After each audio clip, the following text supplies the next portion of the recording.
حضرت اسحاق علیہ السلام۔ حضرت ابراہیم کی عمر مبارکہ 100 برس اور آپ کی اہلیہ حضرت سارہ کی عمر 90 سال تھی جب ان کے ہاں حضرت اسحاق علیہ السلام پیدا ہوئے۔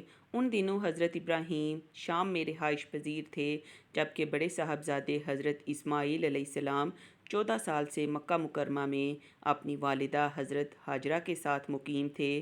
ایک دن اللہ تعالیٰ نے فرشتوں کی ایک جماعت کو زمین پر بھیجا تاکہ وہ قوم لوط پر عذاب الہی نازل کریں جو حد سے گزر چکی تھی۔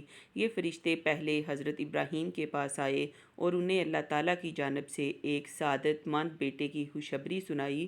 چونکہ حضرت سارہ بوڑھی تھیں، فرشتوں کی اس خوشخبری پر انہیں بڑی حیرت ہوئی اور تعجب بھی، جس کا ذکر اللہ تعالیٰ نے قرآن پاک میں یوں فرمایا: ہم نے ان کو یعنی حضرت سارہ کو اسحاق علیہ السلام کی اور اسحاق علیہ السلام کے بعد یعقوب علیہ السلام کی خوشخبری دی تو انہوں نے کہا: اے ہے میرے بچہ ہوگا، میں تو بوڑھیا ہوں اور میرے شوہر بھی بوڑھے ہیں، یہ تو بڑی عجیب بات ہے۔ فرشتوں نے کہا: کیا تم اللہ کی قدرت سے تعجب کرتی ہو؟ اے اہل بیت، تم پر اللہ کی رحمت اور اس کی برکتیں ہیں۔ حضرت ابراہیم علیہ السلام بھی اس خوشخبری پر بڑے حیران ہوئے، کیونکہ وہ بہت بوڑھے ہو چکے تھے، لہٰذا انہوں نے بھی عذرائے تعجب فرشتوں سے فرمایا: جب مجھے بڑھاپے نے آ پکڑا تو تم خوشخبری دینے لگے، اب کاہے کی خوشخبری دیتے ہو؟ انہوں نے کہا: ہم آپ کو سچی خوشخبری دیتے ہیں، آپ مایوس نہ ہوں۔ غرض حضرت اسماعیل علیہ السلام کی پیدائش کے 14 سال بعد اللہ تعالیٰ نے آپ کو ایک اور سعادت مند فرزند حضرت اسحاق عطا فرمائے، جس پر حضرت ابراہیم بار بار اللہ تعالیٰ کا شکر ادا کرتے تھے۔ قرآن پاک میں ارشاد باری تعالیٰ ہے: ابراہیم علیہ السلام نے کہا: اللہ کا شکر ہے جس نے مجھے اس بڑھاپے میں اسماعیل اور اسحاق بخشے، بے شک میرا پروردگار دعاؤں کو سننے والا ہے۔ حضرت اسحاق کی پیدائش اسی سال ہوئی جس سال حضرت ابراہیم علیہ السلام اور حضرت اسماعیل علیہ السلام نے اللہ کا گھر خانہ کعبہ تعمیر کیا۔ حضرت اسحاق علیہ السلام کے نبی ہونے کی گواہی خود قرآن کریم میں دی گئی ہے۔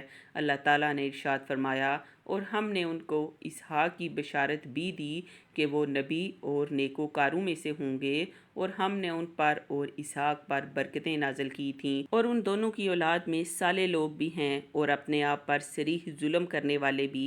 حضرت اسحاق علیہ السلام کو اللہ تعالیٰ نے نبوت عطا فرمائی اور آپ کی اولاد بنی اسحاق کہلائی۔ بعد ازاں بنی اسرائیل میں جتنے بھی نبی پیدا ہوئے سب کے سب آپ ہی کی نسل سے تھے۔ چنانچہ قرآن پاک میں اللہ تعالیٰ فرماتا ہے: اور ہم نے انہیں اسحاق اور یعقوب بخشے اور ان کی اولاد میں پیغمبری اور کتاب کر دی، اور ان کو دنیا میں بھی ان کا صلہ عنایت کیا اور وہ آخرت میں بھی نیک لوگوں میں ہوں گے۔ حضرت اسحاق علیہ السلام کی شادی حضرت ابراہیم کے بھائی ناہور کی پوتی رفقہ سے ہوئی۔ شادی کے وقت حضرت اسحاق کی عمر 40 سال تھی۔ انہیں اولاد کی بڑی خواہش اور تمنا تھی، جس کے لیے وہ بارگاہ الہی میں دعائیں کیا کرتے تھے۔ آپ کی دعائیں قبول ہوئیں اور شادی کے 20 برس بعد اللہ تعالیٰ نے آپ کو 2 جڑواں بیٹے عطا فرمائے۔ پہلے کا نام مہیسو رکھا گیا، جسے اہل عرب محیص کے نام سے پکارتے ہیں۔ ان کی اولاد رومی کہلائی۔ دوسرے کا نام یعقوب رکھا گیا، جن کا لقب اسرائیل تھا، اور ان کی نسل بنی اسرائیل کہلائی۔ مورخین تحریر کرتے ہیں کہ حضرت اسحاق علیہ السلام اپنے بڑے بیٹے محیص سے زیادہ محبت کرتے تھے، جبکہ ان کی اہلیہ رفقہ اپنے چھوٹے بیٹے یعقوب کو زیادہ چاہتی تھیں۔ آخری عمر میں حضرت اسحاق کی بینائی ختم ہو گئی تھی اور آپ نابینا ہو گئے تھے۔ دونوں بیٹے سعادت مند تھے اور باپ کی بے حد خدمت کیا کرتے تھے۔ بڑا بیٹا محیص شکار کا شوقین تھا اور عموماً شکار کا گوشت لا کر والد کو کھلایا کرتا تھا، جس کے بدلے میں اسے خوب دعائیں ملتیں۔